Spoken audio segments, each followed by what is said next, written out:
Hola a todos. En este vídeo, que quizás divida en dos partes, vamos a ver todo lo que se podría preguntar en un examen de estadística. Va a valer para diferentes cursos de la ESO.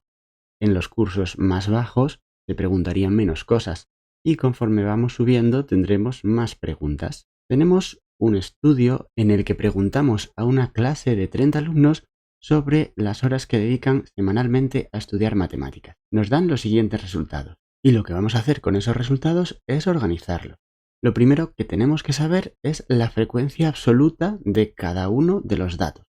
Los datos que tenemos son 0, 1, 2, 3, 4 o 5 porque son las horas que han respondido los alumnos. Y la frecuencia absoluta es el número de veces que se repite cada dato. Vamos a organizar los datos en una tabla de frecuencias, aunque de momento solo nos va a interesar la columna de la FI minúscula. La FI minúscula representa a esas frecuencias absolutas.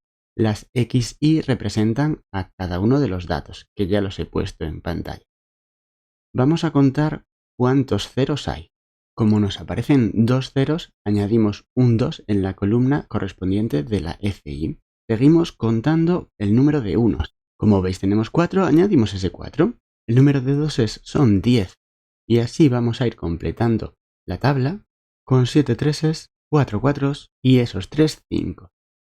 Recuerda el concepto importante de frecuencia absoluta, es el número de veces que se nos está repitiendo cada dato.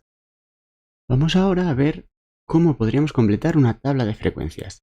En la tabla de frecuencias va a haber unas cuantas frecuencias más, vamos a ir explicándolas poco a poco y vamos a ir completando. Ya veréis que es muy sencillo. Tenemos las primeras que son las FI mayúsculas. Las FI mayúsculas son las frecuencias absolutas acumuladas. Para cada uno de los datos, la frecuencia absoluta acumulada es la frecuencia de ese dato con la suma de la frecuencia de los datos anteriores. Muy sencillo, veréis. Para el primero tenemos simplemente que es 2, porque no tenemos datos anteriores para acumular frecuencias. Para el dato 1, su frecuencia absoluta acumulada es 4 más 2, que tendremos 6. Para el dato 2, 10 más 4 más 2, 16. Mis alumnos siempre se dan cuenta de que no hace falta sumar 10 más 4 más 2, que simplemente sumando 6, que ya era la suma de las anteriores, con 10, obtenemos ese 16 y la cuenta sale un poquito más sencilla. Igual que con la frecuencia absoluta del dato 3, no vamos a sumar 7 más 10 más 4 más 2, sino que hacemos 7 más 16 y tenemos 23. Para la del 4, 23 más 4 en vez de sumarlas todas una vez más. Y tenemos que la última sería 30. Es muy importante que la frecuencia del último dato sea igual a n, al número total de datos. Ese n lo ponemos en totales aquí debajo de la frecuencia absoluta. Si sumáramos todos los números de esta columna nos saldría 30 y de hecho ya los hemos sumado al tener la frecuencia absoluta del último dato. Estas frecuencias absolutas acumuladas pueden ser utilizadas para hacer gráficos estadísticos y serán utilizadas a la hora de hallar la mediana, cuartiles y percentiles. Pasamos ahora a las HI, las frecuencias relativas.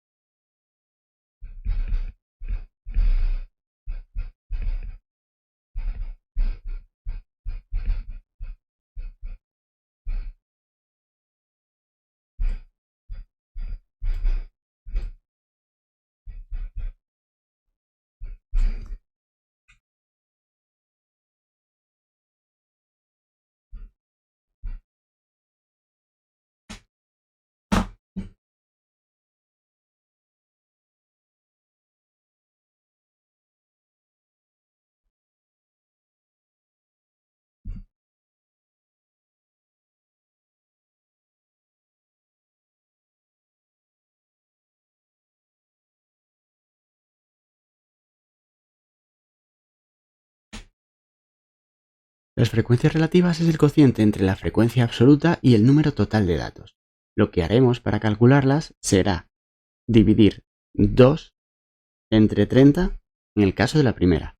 Nos va a salir aproximadamente 0,07 y lo escribimos en el lugar correspondiente en la columna 0,07. Para la segunda dividiremos 4 entre 30 y nos va a salir 0,13. Algunos estaréis pensando, ¿por qué sale 0,07 en la primera y no sale 0,14 en la segunda, ya que es el doble? Bueno, la razón es que el 0,13 lo he aproximado por defecto y el 0,07 lo he aproximado por exceso. Si aproximamos todo por exceso, nos va a salir el total más de lo que tendría que salir.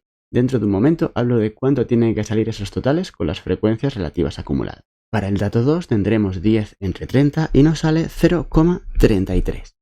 Para el dato 3, 7 entre 30 y nos va a salir 0,23. El dato 4 no hace falta que lo hagamos porque ya teníamos que en el dato 1 era 4 entre 30, 0,13.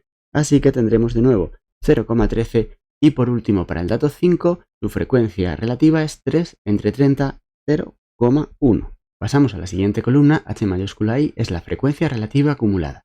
Exactamente igual que la frecuencia absoluta acumulada, la frecuencia relativa acumulada será la suma de la frecuencia relativa de un dato y la de los anteriores.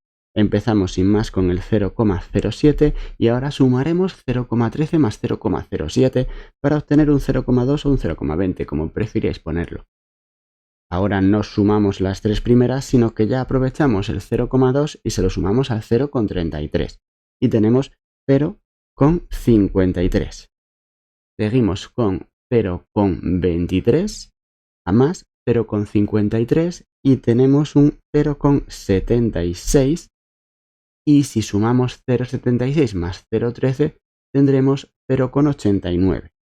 0,89 y por último al sumar el 0,1, 0,99. El último dato en una frecuencia relativa acumulada tiene que ser 1, porque la suma de todas las frecuencias relativas sería la suma de todas las frecuencias absolutas divididas entre n.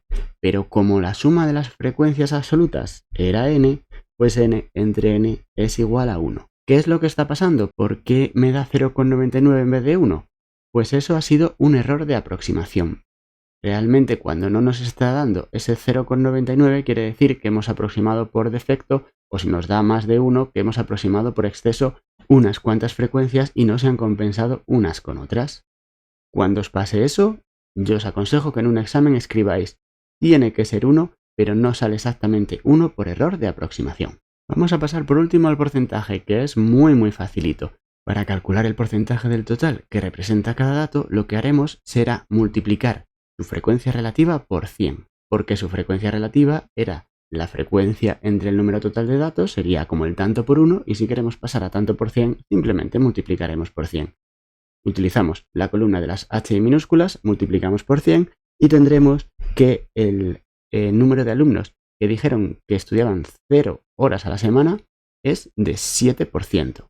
Tendremos un 13%, 33%, 23%, 13% y 10%. Esta tabla de frecuencias la vamos a dejar abierta porque para otros apartados necesitaremos completarla con ciertos datos más. Vamos a pasar ahora a ver los gráficos estadísticos. El primer gráfico estadístico que nos pueden pedir es un diagrama de barras. El diagrama de barras es un gráfico en el que vamos a utilizar diferentes barras, una para cada dato. Las barras van a tener el mismo ancho y la altura va a ser proporcional normalmente a la frecuencia absoluta, aunque podrían pedirnos un diagrama de frecuencias absolutas acumuladas y tendríamos que utilizar las barras con un alto que fuera proporcional a las frecuencias absolutas acumuladas. Yo voy a hacer el más general, el que se suele pedir, que es el de las frecuencias absolutas. ¿Qué es lo que hacemos? Pues vamos a escribir en unos ejes, por un lado, los datos que tenemos. Fijaos que he puesto en el eje que son horas. Y en el eje de las IES vamos a poner el número de alumnos. Y vamos a llegar hasta 10 porque la frecuencia absoluta máxima es el 10 del dato 2. Vamos a utilizar esas barras que os decía y en el dato 0 tu barra irá hasta una altura de 2 unidades. La escribimos hasta aquí. Para el dato 1 tu barra tiene que llegar hasta 4. Si os dais cuenta, las barras tienen el mismo ancho. En el dato 2, la barra más alta será hasta 10. Y si os fijáis también, estoy dejando la misma separación entre barras. Para el dato 3 tendremos que llegar hasta 7, que sería esa altura de ahí. Para el dato 4 llegaremos otra vez hasta una altura de 4 y en el dato 5 subimos hasta el 3. Cuando tenemos los datos agrupados en clases, lo que hacemos es un histograma. Es muy similar al diagrama de barras, lo que pasa es que las barras van a estar juntas. Otra cosa que nos pueden pedir también es el polígono de frecuencias. Simplemente es una línea poligonal que podemos dibujar a partir de nuestro diagrama de barras sin más que unir los puntos medios más altos de cada una de esas barras. No es imprescindible hacerlo con el diagrama de barras, pero ya que lo tenemos, pues podemos aprovecharlo y utilizarlo uniendo esos puntos como estáis viendo. La línea poligonal roja es el polígono de frecuencias, el resto era el diagrama de barras. Otro gráfico que nos pueden pedir es el diagrama de sectores. Para el diagrama de sectores tenemos que calcular cuántos son los grados que vamos a darle a cada uno de los datos. Porque en el diagrama de sectores lo que vamos a hacer es un círculo normalmente, aunque hay diagramas de sectores que son semicírculos o alguna cosa, aunque hay diagramas de sectores que son semicírculos, pero cuando utilizamos un círculo lo que tenemos es que repartir los 360 grados totales que habría. ¿Cómo lo hacemos? Pues vamos a irnos a la columna de las frecuencias relativas y las vamos a multiplicar por 360, porque la columna de la frecuencia relativa me está diciendo qué parte en relación al todo tiene cada dato. Si lo multiplicamos por 360, estamos haciendo la parte de 360 y son los grados que tendremos que abrir en nuestro sector para darle a cada uno de esos datos. Voy a ir multiplicando 0,07, 0,13, etcétera por 360 y completo la tabla. Dejadme un momento que lo hago rápidamente. Ahí tenéis todos los datos ya. Puede que en algún caso no sumen 360 y eso es de nuevo porque estamos cometiendo errores de aproximación. Ahora lo que hacemos es dibujar nuestro círculo y de forma aproximada vamos a ir dando los sectores con la amplitud apropiada. Para el dato 0 vamos a dar un sector de 25 grados. Ya os digo que lo voy a hacer de un modo aproximado y este sector lo marcamos con el dato 0. Ahora tengo que hacer uno de 47 grados. Este de 47 grados utilizaremos el dato 1 y ahora tenemos 120 grados. Una cosa que podemos hacer para guiarnos es ver cuándo vamos a llegar a 180.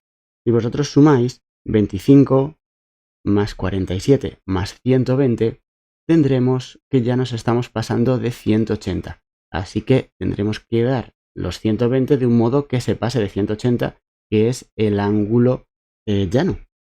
Así que vamos a ponerlo aproximadamente por aquí. Ese será nuestro sector para el dato 2. Tenemos 83, que son casi 90 grados. Lo pondremos aproximadamente por aquí. Para el dato 3. Y después 47 y 36. Como veis, el margen de error existe porque lo estoy haciendo totalmente a mano alzada. Es lo que me interesa a mí como profesor. Me interesa que los datos, aunque sean aproximados, tengan cierto sentido. Que si hay uno que mide 25 no sea más grande que el que mide 30. Pero, como digo, el margen de error existe y siempre que se haga con una cierta cabeza, no vamos a estar midiendo si son 36 grados o son 38. En cualquier caso, si quieres hacerlo perfecto, lo que puedes hacer es utilizar un transportador de ángulos. Espero que se haya entendido todo. Un saludo.